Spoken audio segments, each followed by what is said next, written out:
Hello, my name is Ioannis and today I'm going to be presenting HugeMap, optimizing memory mapped I/O with huge pages for fast storage. This is a joint work along with Anastasis Ioannis, Malliotakis, and Ioannis, who was also my thesis advisor during the writing of this paper. The current status quo for data-intensive applications is to use read and write system calls along with the user space DRAM cache in order to reduce system call overheads. These user space caches, however, require frequent lookups, even for hits. Thus, the main drawback of this approach is that system calls along with cache lookups cause substantial CPU overheads. An alternative is to use memory mapped I/O, or MMIO for short. With MMIO, we can map a file or a device to the virtual address space of the process. Then, accesses to in-memory data bear no cost, because page lookup is performed via the memory management. On the other hand, accesses to unmapped regions incur page faults, which require processing by the kernel. The kernel also manages page eviction and replacement upon DRAM pressure. Another important facet of MMIO is that it requires no data copies between kernel space and user space. With all that being said, MMIO has an important drawback, and that is that it produces small I/O accesses. This stems from the fact that I/O requests with MMIO use 4 kilobyte page granularity, and thus applications with sequential or large I/O patterns may suffer overheads from I/O merging. Our work seeks to tackle this issue. We wish to use huge pages with MMIO in order to reduce the need of merging for inherently large I/Os, reduce the number of page faults and associated page fault processing overhead, and reduce TLB pressure by reducing TLB entries.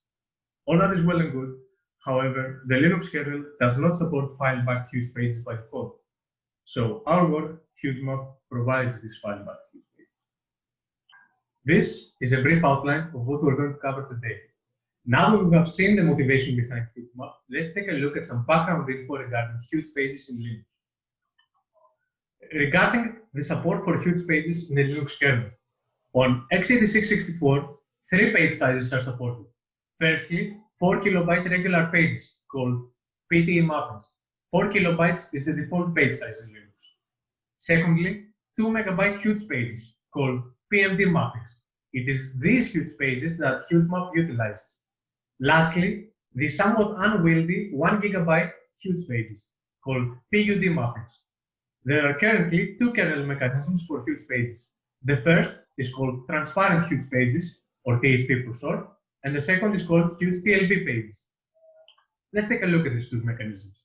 THP is a transparent kernel mechanism. With THP, sets of 512 contiguous 4 kilobyte pages can be promoted to one 2 megabyte huge page, or vice versa, a 2 megabyte huge page can be demoted and thus broken down to 512 contiguous 4 kilobyte pages. Responsible for these promotions and demotions is the kernel daemon thread kHugePage. It is configured via sysfs. On the other hand, HugeTLB is an explicit huge page request mechanism. A kernel boot parameter can be set in order to allocate a huge page pool in kernel space. Then, static huge page requests can be issued to this pool via the special file system HugeTLBFS. The main drawback of HugeTLB pages is that they cannot be swapped out under memory pressure. And, as well, the major problem with both of these mechanisms is that neither of them actually supports file-backed mappings. So, what do we need to do in order to provide file-backed huge pages? Well, first of all, we need to allocate 2 megabyte compound huge pages via the kernel allocpages function.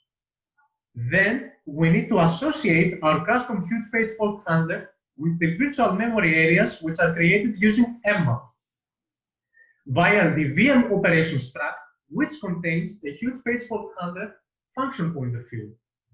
Lastly, we need to enable THP, even though we do not use it. The reason for that is that when enabling THP, certain flags are set which are necessary in the kernel page fault path in order for our custom huge page fault handler to be actually called. Let's look into some of the design principles of HugeMap. HugeMap is a kernel module which implements an optimized MMIO path. This figure depicts the Linux I/O stack. HugeMap operates on the mmap layer. It is built as an extension of FastMap. More info on which you can find at the proceedings of HugeMix ADC 2020. HugeMap is designed to operate over either an underlying device or a file system. This can be configured when loading the module via its provided IOCTL interface. Thus, the read or write requests that HugeMap issues use either the kernel bio API when over a block device or the file system operation functions when over a file system. HugeMap utilizes a DRAM page cache.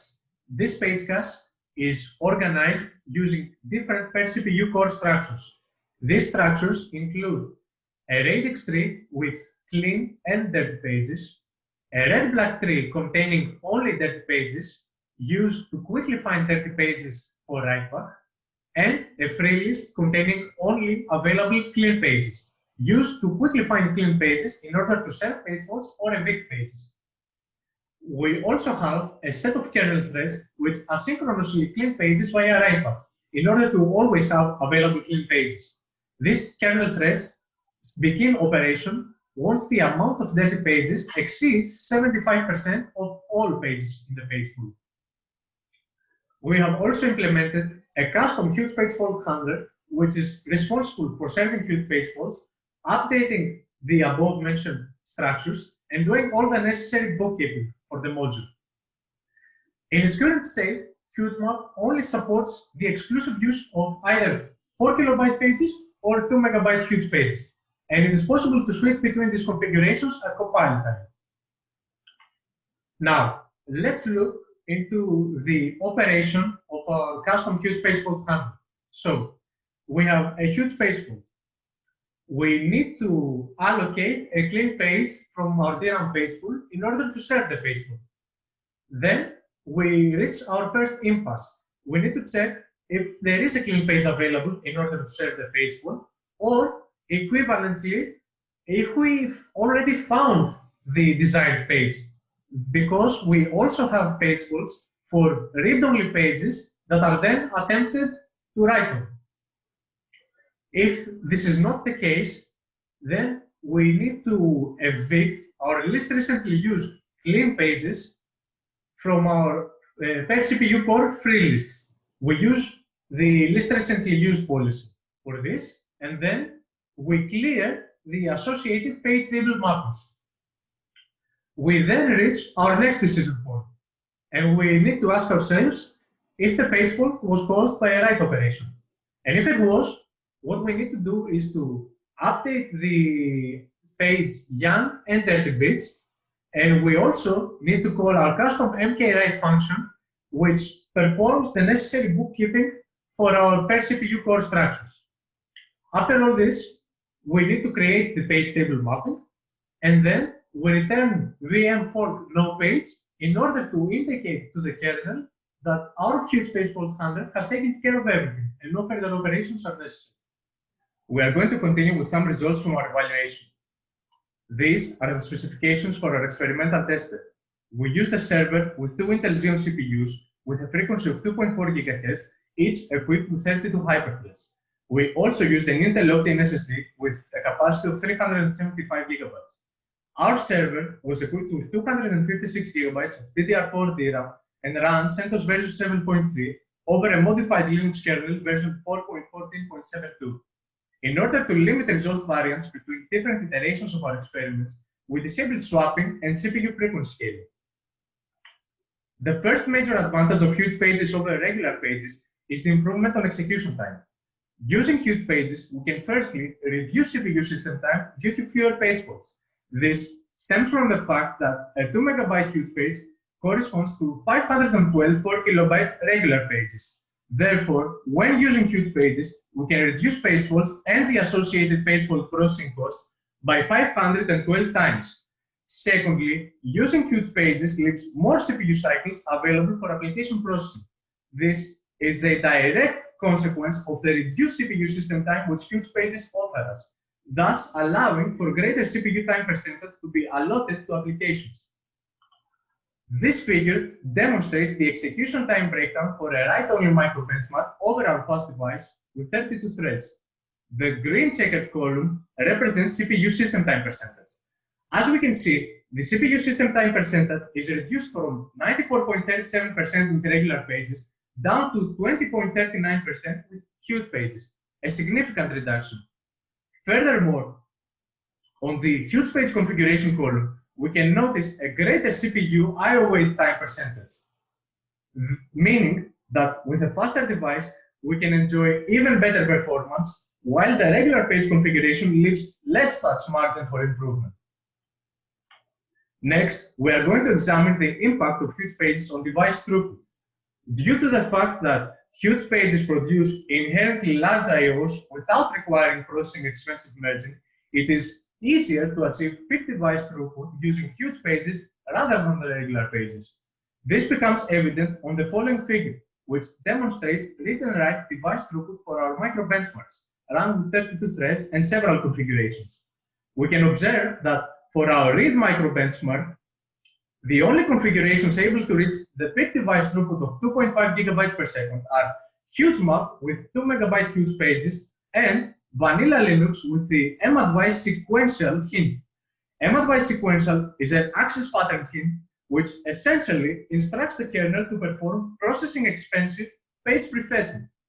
Additionally, we can see that on our write micro benchmark, the HugeMap configured with Huge pages achieves greater device throughput both for reads and for writes rather than its regular page counterpart.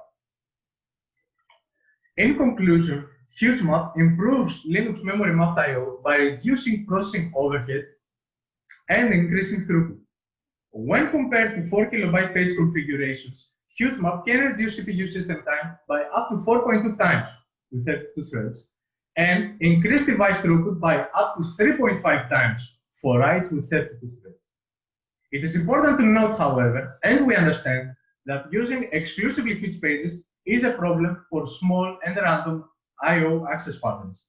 Therefore, our future work is concerned with dynamically combining Huge and regular pages in order to get the best of both worlds. I would like to thank you for your time. I hope you found this presentation informative and concise. You can contact me at the listed email, and I hope to see you/hear from you at the upcoming Q&A.